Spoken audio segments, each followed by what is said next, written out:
ان کو سمجھائیے بجھائیے، سمجھ لیتے ہیں، بہت خوشی کی بات ہے۔ اگر وہ مندروں میں جانے سے باز نہیں آتے، خبردار ان سے کوئی بھی چیز لینا دینا بند کر دیجئے، خبردار ان سے کوئی بھی رشتہ داری بند کر دیجئے۔ اور صرف یہی تک ہی نہیں، بلکہ اگر وہ مر بھی جائے تو نہ اپنے علماء کو کہیے ان کے جنازے کی نماز پڑھانے کے لیے، اور نہ خود ان کے جنازے میں شریک ہوئیے۔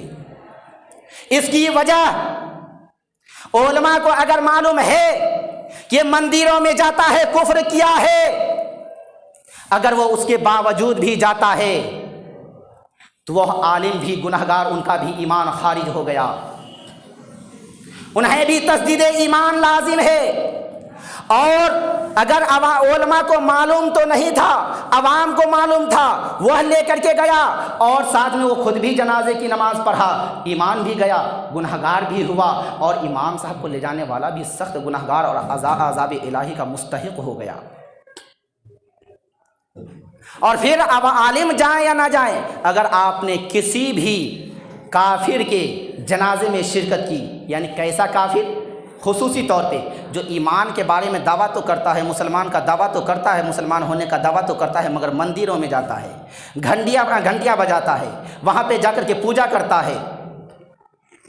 ایسے انسان بالکل اسلام سے خارج اور کافر ہے۔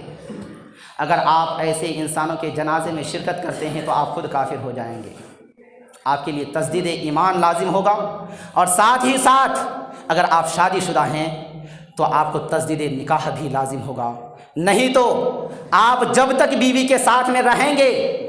بیوی سے صحبت کریں گے، وہ صحبت نہیں مانا جائے گا بلکہ وہ زنا مانا جائے گا۔ فیصلہ آپ کے ہاتھ میں ہے، آپ کو ایمان بچانا ہے یا رشتہ داری بچانی ہے؟ فیصلہ آپ کے ہاتھ میں ہے،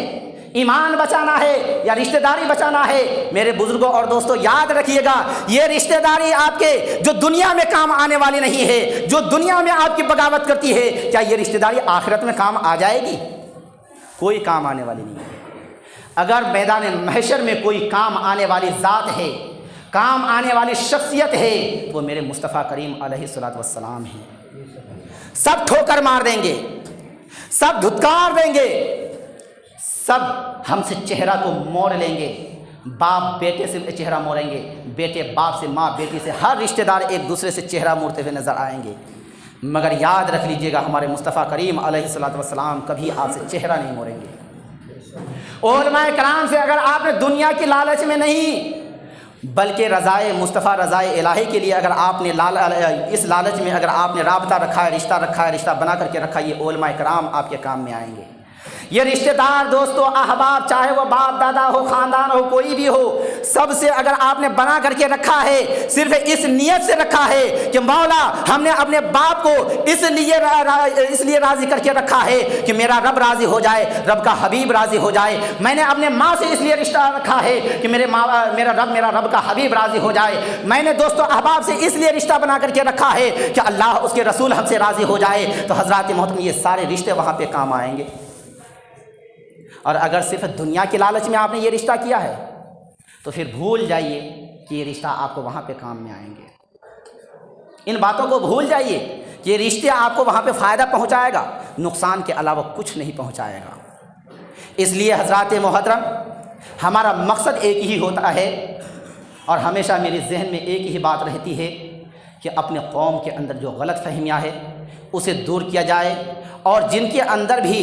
خلاف شرع کوئی بھی بات ہو، چاہے مجھے معلوم ہو یا نہ ہو، آپ اپنے صدق دل سے توبہ کر لیجئے، اور آج وعدہ کیجئے اپنے دل ہی دل میں خانہ خدا میں بیٹھ کر کے کہ مولا آج سے ہم کوئی بھی خلاف شرع کام نہیں کریں گے، کبھی بھی ہم مندروں میں نہیں جائیں گے، ہم کبھی بھی اپنے ایمان کا جنازہ نہیں نکالیں گے، مولا جو رب کی مرضی، رب کے حبیب کی مرضی ہوگی اسی پہ اپنی مرضی ہوگی۔ حضرات محترم اگر آپ نے صدق دل سے توبہ کر کے اگر یہاں سے آپ نے نکل گیا، اور خدا نہ خواستہ اگر آپ کی جان نکل گئی، تو مجھے رب کعبہ کی ذات سے، رب کعبہ کے حبیب اعظم علیہ الصلوۃ والسلام کی ذات بابرکت سے امید قوی ہے اور یقین ہے کہ آپ کو جنت میں جانے سے کوئی نہیں روک سکتا، بشرط یہ ہے کہ ایمان آپ کے دل میں ہونا چاہیے۔ اس لیے میں آپ سے گزارش کرتا ہوں، ریکویسٹ کرتا ہوں، دنیا میں کچھ نہیں رکھا ہوا ہے، دکانداری سب کی چلتی ہے یار۔ کون ایسا انسان ہے جو کہتا ہے کہ کیا کہتا ہے کہ میری دکانداری نہیں چلتی، بھلے کسی کی کم ہو کسی کی زیادہ ہو، اتنا ہی ہوتا ہے نا۔ اس کا مطلب یہ تو نہیں کہ ہم اپنا دھرم کو چھوڑ دیں گے، ہم اپنا مذہب کو بھلا دیں گے، ہم اپنا اسلام کو بھلا دیں گے، اپنی شریعت کو بھلا دیں گے،